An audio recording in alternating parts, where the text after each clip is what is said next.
Hello everyone, this is Latasha Blanton from the Real South Africa Travel and Tourism. And you're going to have the opportunity to travel with Phil Scott to sunny South Africa. You guys are going to have the opportunity to come to Johannesburg, and you guys are going to be coming to Durban. And we're going to set it up perfectly. It's going to be like a luxury experience for you guys. At the same time, you're going to be getting some culture. And of course, you're going to get an opportunity to talk to Phil, hang out with Phil, and get his views on Africa and South Africa.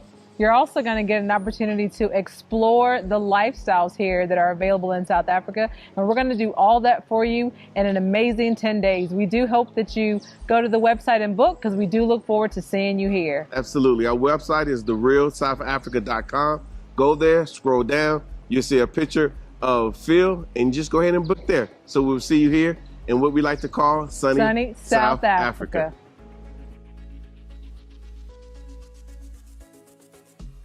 Niger's leader Abdurrahman is calling out France, and this time around he was giving interview and he didn't sugarcoat things. He said it as it is. Watch this interview. There's a subtitle underneath because he's speaking in French.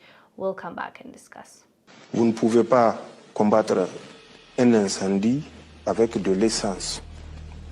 Et pour nous, l'incendie terrorisme tire son essence du soutien que la France lui apporte.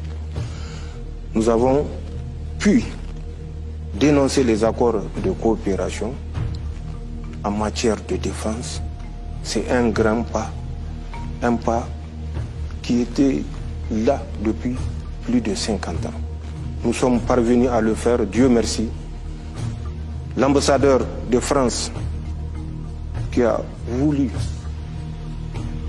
au mépris des règles de relations diplomatiques, sous-estimer et mépriser les autorités nigériennes. That was quite a lot of information.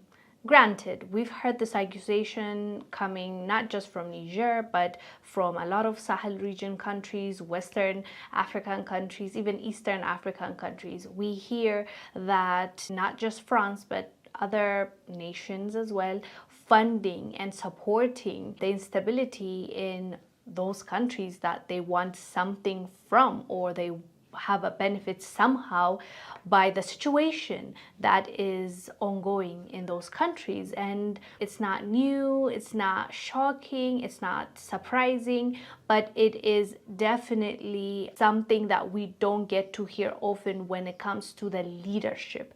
We hear people saying it, we hear even leaders in organizations saying it, and we've seen our people getting fired for blowing the whistle or talking about it openly. So as much as it's a known thing in the world that this happens and we need to do something about it, we don't hear many leaders outspoken like this or saying it as it is, because of course also they're afraid of consequences or sanctions, or the fund that was gonna come will stop coming in because of what they said. So they are very careful on how they say things, even if they're talking about it and we know they're talking about the exact same thing. They try to sugarcoat it, they try to cover it up, they try to make it a little bit prettier than it is. It's refreshing to hear leaders saying this, and it's more refreshing to hear this leader saying it, because they're not just talking, especially the Niger leadership, the Mali, Burkina Faso leadership. It's not just talking, they're actually putting in the work, and that is what we want more than the speech, right? The speech, of course, is going to empower many people and is going to expose the truth, and we get to talk about it. The more we talk about it, the more we can come up with solution.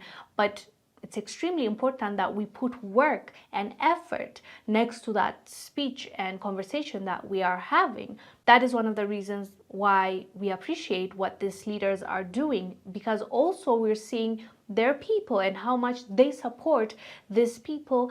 If they like it, we love it, right?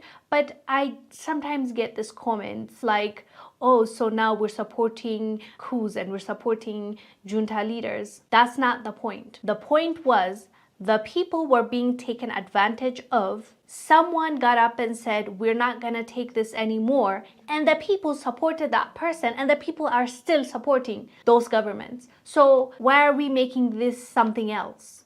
No one said this is the right way to go. No one said that the leaders should be put on a pedestal. The point is, leaders abused their positions and allowed the Western world to make them puppets. And then the people have had enough, and now they've taken them out. And going forward, all this transitional government leadership that we're talking about, they have committed to give away the position once they hold an election. And that's really important. At the end of the day, we want what the people want, and the people currently believe that these leaders are delivering them into the right hands.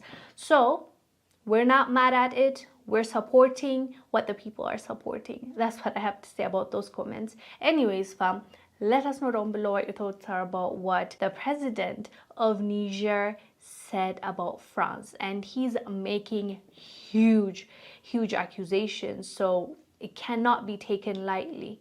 Anyways, let us know down below. I am Wongel Zelalem. I'll see you on the next